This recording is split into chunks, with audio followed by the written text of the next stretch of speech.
Hello, everybody.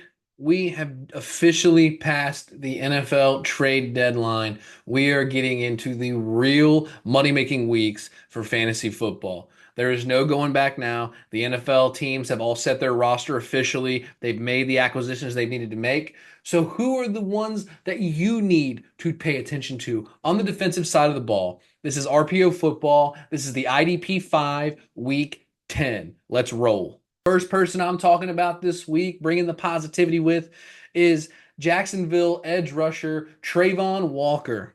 Now, I know that the guy hasn't exactly lived up to the billing of the number one overall pick of the 2022 draft. But just because the expectations were super high and he didn't necessarily meet them doesn't mean anything other than he's a little late to the party. And there's nothing wrong with being fashionably late to a party, especially when you are starting to show out on a team that really doesn't have a lot of bright spots currently. Last week, he had 7 tackles and a touchdown. And yes, we can't predict touchdowns on defense. I'm not going to sit here and try to. But we're seeing some consistent play out of Trayvon Walker here over the course of the last 4 to 5 weeks. And I believe now we need to start stashing him because I do believe that the more he plays, the better he will become.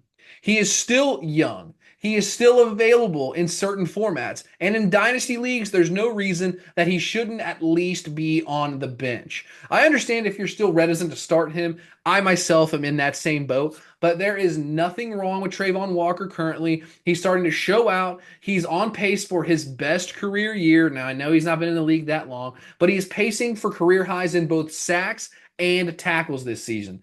Maybe he wasn't as good as the number one overall pick has allowed us to believe he should be, but there's nothing wrong with incremental growth, and we are getting that from Trayvon Walker. So get him while he's still available because I do believe this will pay dividends in the future.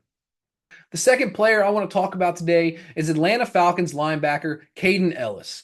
Caden Ellis is a better player than we act like he is. We look at him as kind of like a cast-off linebacker too, somebody who I can put in my lineup. Man, he's not that good. I'm telling you right now, I'm planting my flag. He is an elite level linebacker. He is a dynasty buy, stock up, whatever fancy buzz term you want to use. He is that guy right now.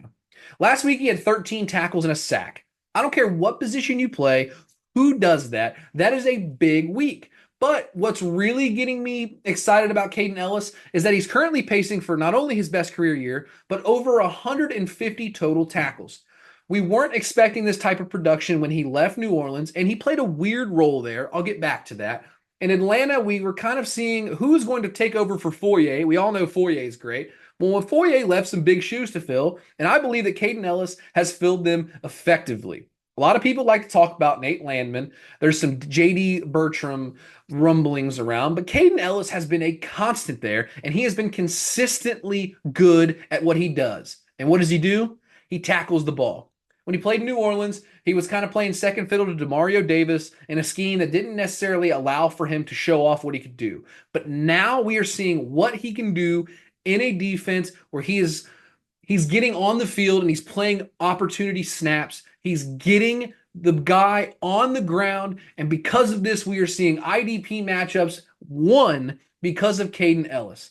So stop hating on the man. Caden Ellis is worth way more than mid-round picks. Negativity time. I'm sorry to kill the vibe, guys, but there are some people we need to talk about that aren't necessarily playing the best.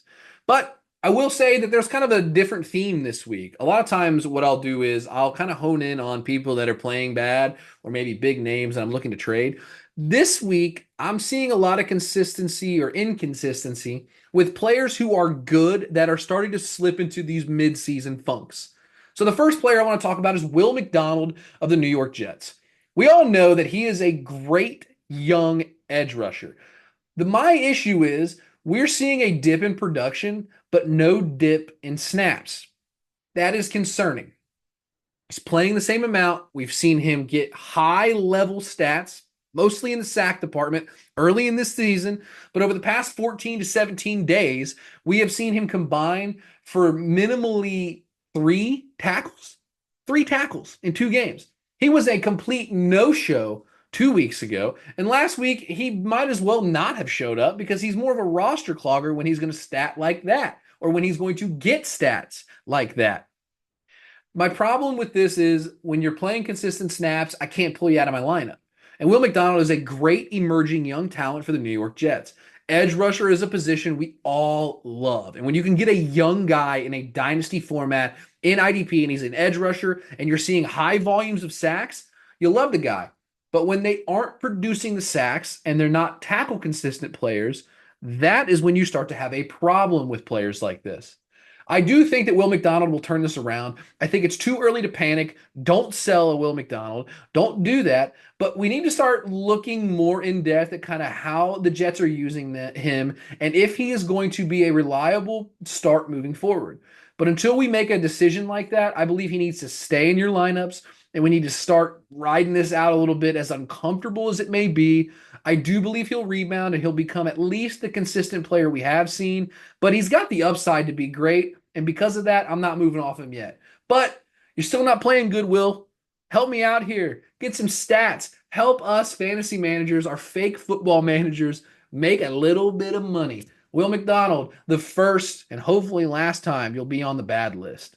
Second person I'm going to talk about is kind of a controversial player. Nick Bolton, linebacker for the Kansas City Chiefs in the IDP community. I don't know if there's a more volatile player as far as if you go analyst to analyst and ask about what their thoughts are on Nick Bolton. Some people, like myself, at the beginning of this season think Nick Bolton is a top 5 dynasty linebacker. And then there are others who think that he's eventually going to be played out of this role, or he's a better NFL player or better fantasy player than he is an NFL player. Well, unfortunately, it appears that the haters may be right. Nick Bolton's value is very weird, but a lot of the consensus is he has to go before certain players because of the volume of tackles that he racks up. The problem now, though, is that the value that he was drafted at is not the value we are receiving. This by no means is saying that he is playing bad this season. He is playing like a solid linebacker too. My issue is we didn't draft or acquire or trade for him to be a linebacker too. When you think Nick Bolton and you think IDP, or at least I do, I think of a top 5 talent and a young player who I wish I had in any format. But this season, he is not playing like that guy, and it's making me uncomfortable. Because of this, I'm not shopping him actively, but if there is a contending team who sends me an offer, I would consider moving a Nick Bolton. However, I know that my preconceived notions and preconceived biases of Nick Bolton, I know that I think he's a good player and I want to have good players on my team. But when good players aren't producing, all they are roster cloggers, and we all know how we feel about that. Nick Bolton, when he's playing like he did the last couple of years, is a must-have in IDP. But when he's playing like this, he's just another guy. And I'm willing to move off just another guy to find better players. Is Nick Bolton at that level in his career now where the hype is gone and maybe we're just going to see a normal linebacker? I'm not so sure yet, but this is something that we need to pay attention to and would be a significant change in IDP leagues if Nick Bolton continues this average play. All right, my favorite part of the day, we're going to talk about the sleeper of the week. Who is going to win me a fantasy football matchup? This week, I'm rolling with my favorite position on the defense, the safety. And I'm going with Demani Richardson of the Carolina Panthers. I understand completely if this guy has not even crossed on your radar because, quite frankly, he hadn't really reached mine until this past Sunday. But we need to wake up because this guy is lighting up the IDP world. It's no secret that the safety position is one of the most versatile on the football field. You have to be strong enough and big enough to take down high, average, and high volume ball carriers in the run game, but you also have to be fast enough and athletic enough to keep up with the game's top receivers. I believe that when you get an opportunity to play, especially at the safety position, it is easy to get exposed if you cannot hang in the NFL. And Demani Richardson was the 4th or 5th guy at this position, and he is getting the benefit of starting because of injuries above him. But because he is starting, we are seeing stats explode. He has 23 tackles in 2 weeks of gameplay. He's not getting much run other than these past 2 weeks. So obviously, this is going to be a short-term bubble, but it is something that if we can monitor the injuries above him, he is at best or at minimum, he is a stash on the bench. If he's going to get another game of starting, you have to put him in your lineup. The guy is just eating tackles alive, and that is how you're going to win games. Sometimes the sleeper is only a 1 or 2 week wonder, but if you get him ahead of time and you can capitalize on those 2 weeks, it's only going to benefit you. I am not going to go out on a limb here and say he's going to win you a league for the rest of the season because I am unsure of how long he is going to play these snaps.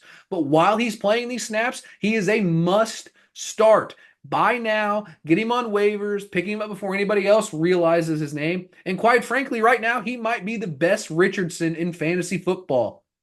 Sorry, Colts fans. That was cheap.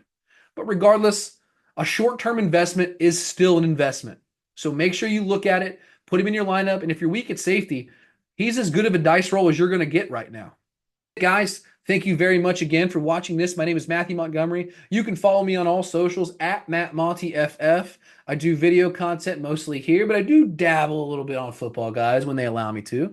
And I also write weekly articles of football, guys, specifically the IDP Dynasty stock market. Make sure you're looking that up and tell me how much you dislike what I'm saying or tell me how much you like it. I do enjoy a little bit of positivity. But once again, thank you for watching this, guys. I really appreciate it. Let's go win our leagues.